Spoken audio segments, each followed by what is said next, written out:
You have gotten yourself into a place where most human beings are in this place, you get yourself into a place where you cannot handle your own thought process and your emotion, that's all. You meet 50, 60-year-old people, they've still not figured how to handle their thought and emotion.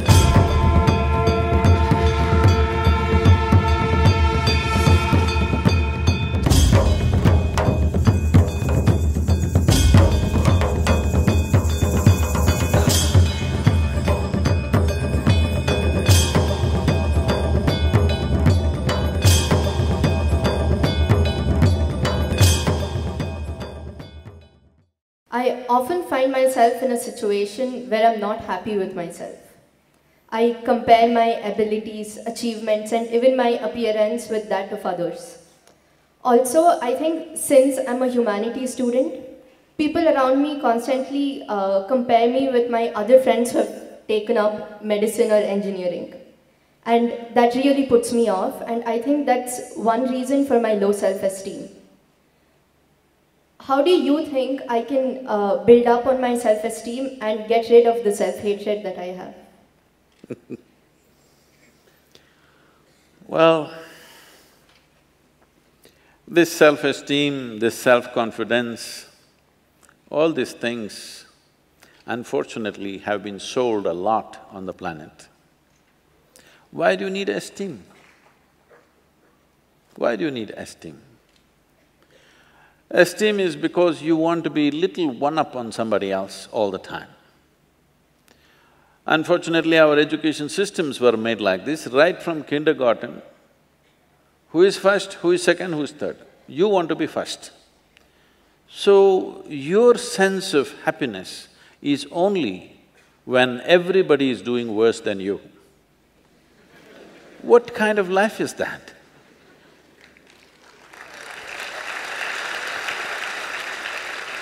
Why are we structuring our lives like this, that if everybody is doing badly, I will feel great? I think it's sickness. Hello? You think it's joy or sickness, please tell me. If all of you are doing badly, I feel great because I am number one now. No, this should go. From an early age, unfortunately, this is being imposed upon a child's mind that you have to be on top of everybody else. This is like, I want you to just imagine if this happened to other creatures. Let's say it happened to the plants and trees and animals. If an ant wants to become like an elephant, that is going to be a terrible ant-elephant, isn't it? Suppose a mango tree wants to become like a coconut tree. It will be a horrible mango tree because with one branch like this, no mangoes will come out of this. A mango tree is like this, a coconut tree is like that. That's how it should be. This has happened because in so many ways, people have put these things into your mind, what is good, what is bad, what is high, what is low, what is up, what is down.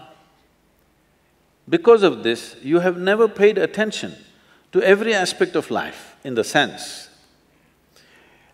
Maybe humanities people and lawyers and what are you? Huh? Oh, the accounting people. You never paid attention to these things. I spend a lot of time paying attention to all kinds of creatures, ants and grasshoppers and worms and everything. If you observe, let's say an ant, or let's pick up something little more than an ant, like a grasshopper, it's easier to see him. If you look at him carefully, whoever created this grasshopper has paid as much attention to a grasshopper as they have paid to this one. Please pay attention and see.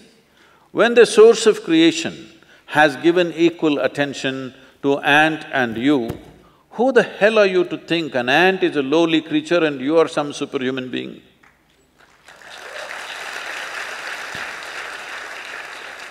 Why are you making this judgment? Creation has not made this judgment. You may think you're superior simply because you're in a blatant manner you're walking on this planet, but that's not true. The fact of the matter is like this. See, if all the worms on this planet, right now if all of them die, all the worms, in about 12 to 18 months, all life on this planet will cease, everything, including you and me.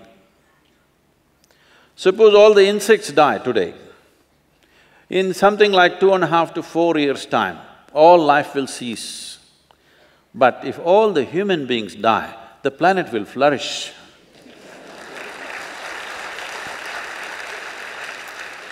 Yes, we make good manure. If human beings go away, right through this building trees will grow, isn't it? Yes or no? Everything will flourish. So, who the hell is telling you that you are the most significant life? This idea that the cosmos is human-centric is a stupid idea. In this cosmos, even this solar system is a tiny speck. Tomorrow morning if the entire solar system evaporates, nobody will notice it. That's how small it is. In that tiny speck, planet Earth is a microspeck. In that microspeck, Bengaluru is a super microspeck. In that, you are a very big person with great self-esteem.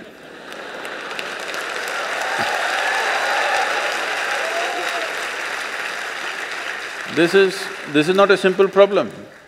People suffer this for their whole life without handling it. Essentially, it is just this. You have gotten yourself into a place where most human beings are in this place, you get yourself into a place where you cannot handle your own thought process and your emotion, that's all. You meet 50, 60-year-old people, they've still not figured how to handle their thought and emotion. These are basic faculties. When the hell are you going to learn how to use your thought and emotion? Suppose you're 20 years of age and you still don't know how to use your fingers, people will say you're handicapped, isn't it? You are whatever age you are and you still don't know how to use your thought and emotion, are you handicapped too? Hello? Are you or are you not? Yes. You are, you're crippling yourself. Why has this happened? Is simply because you have made unnatural divisions in the existence, which don't exist anywhere else except in human mind. Yes? Nowhere else does it exist except in human mind. Because you're a little girl, can I call you a little girl? Okay. Yes, you can. No, I'm telling you the boys, she's not a little girl for me. She's a little girl. So, when my daughter was growing up, she grew up with me traveling all over the place. When she was 3.5 months of age, she's traveling with me alone. I'm driving all over India with her in the strapped to the seat of the car. So, she grew up like this, and every day we're in some different family. People are wonderful, but there is a problem with the adults. The moment they see a child, they want to teach the child something that's not worked in their life.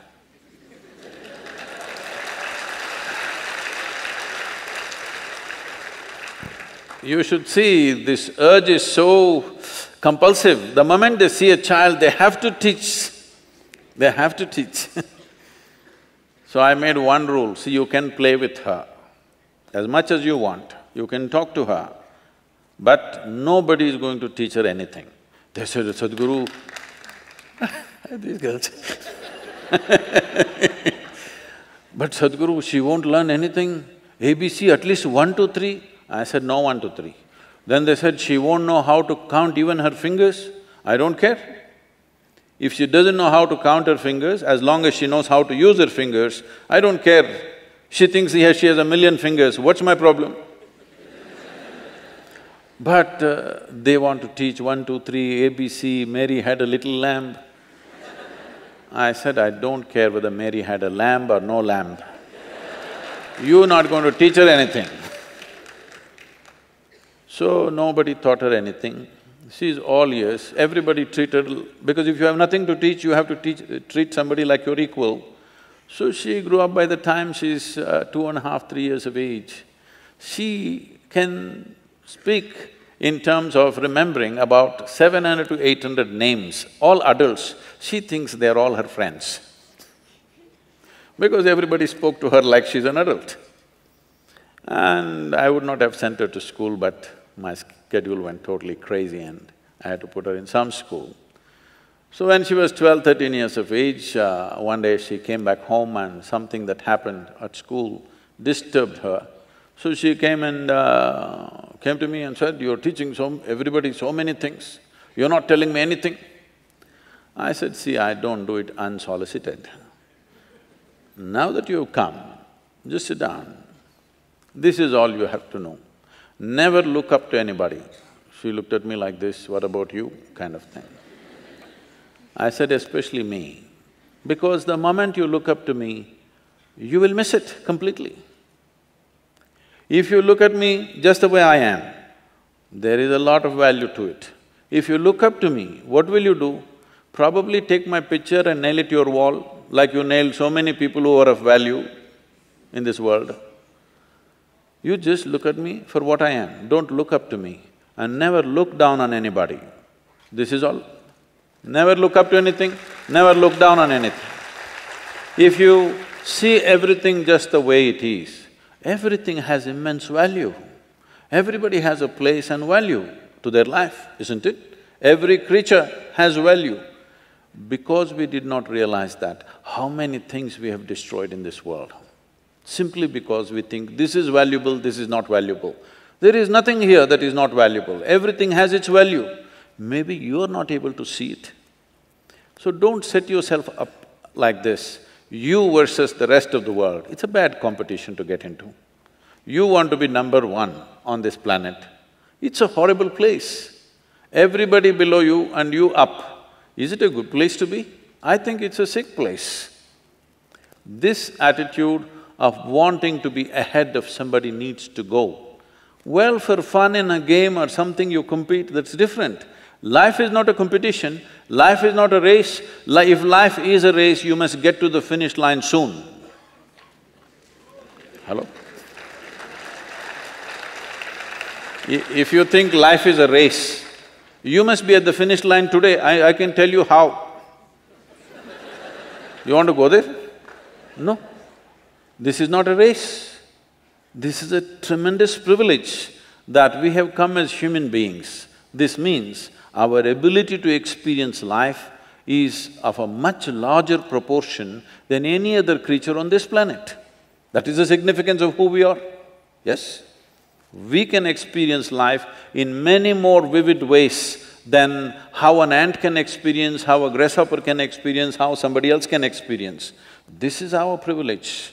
Instead of experiencing life, we are trying to win the race.